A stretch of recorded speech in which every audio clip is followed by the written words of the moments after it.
This is TWiT.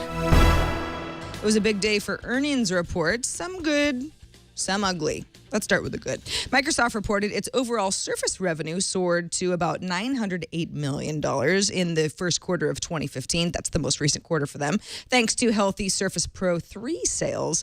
That's up 127% since the same quarter last year. The company also revealed total Xbox console sales grew 102% to 2.4 million units in the quarter.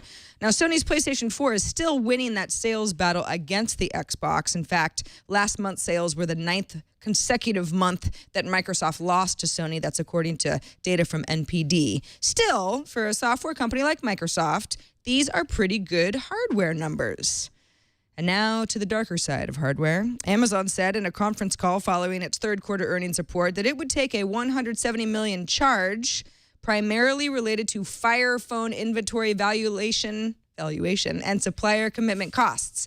In other words, the Fire Phone, which entered the market at $199 and then got cut to just 99 cents with an AT&T subscription, has not been a hit. Quite the opposite, actually.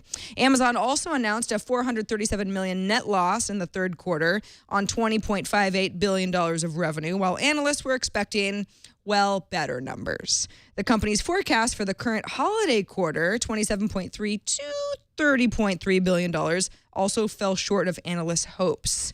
You can imagine Amazon stock fell. In fact, it fell more than 10% in after-hours trading. That's a huge dip. And the stock is down over 20% overall for the year.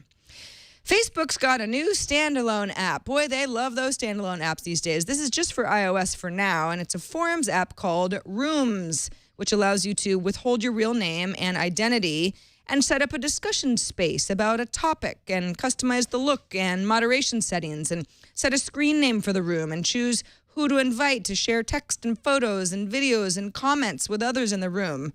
Wow, sounds very throwbacky, doesn't it? Rooms, the app, doesn't require a Facebook account or even an email address to sign up. It actually uses a QR code invite system where people will take a photo or a screenshot of a Rooms code to gain entry. Kind of weird. Rooms was built by the Branch team. That team was acquired by Facebook back in January. And to keep Rooms conversations civil, which you can imagine could devolve into something very, very uncivil. Moderators can ban anybody. The banned person's device would be permanently banned from rejoining at that point. Facebook can also delete posts or ban members or even take down entire rooms in just a few swipes if they get complaints anyway.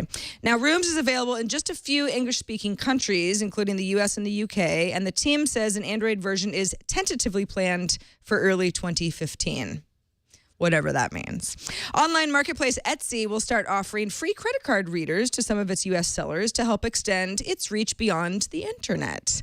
Etsy dongles, which can be plugged into a smartphone or a tablet, will be used along with an Etsy app to allow sellers to accept credit and debit card purchases offline at places like craft fairs and other retail locations. Etsy says that more than 30% of their U.S.-based sellers on the Etsy network in the U.S. also sell their products at places like craft fairs, so this makes sense. Sellers using the credit card reader will pay Etsy 2.75% of each transaction. The readers are only available to sellers who use Etsy's own payments platform that's called Direct Checkout to accept credit and debit card purchases and on the Etsy app, although Etsy isn't saying exactly how many of the current sellers do qualify to receive this free reader. Now, as far as competition goes, Square charges the same 2.75% fee as Etsy, PayPal charges 2.7%, and Amazon is taking just 1.75% through the end of 2015, and then will raise the fee to 2.5% after that. So Amazon still wins, at least as the numbers stand now.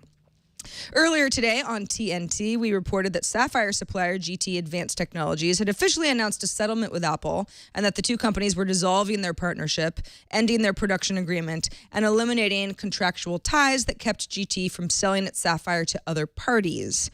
Apple has since told Recode that GT's Sapphire manufacturing process just wasn't ready for production, but that a relationship in the future remains a possibility as the company's Sapphire production techniques improve.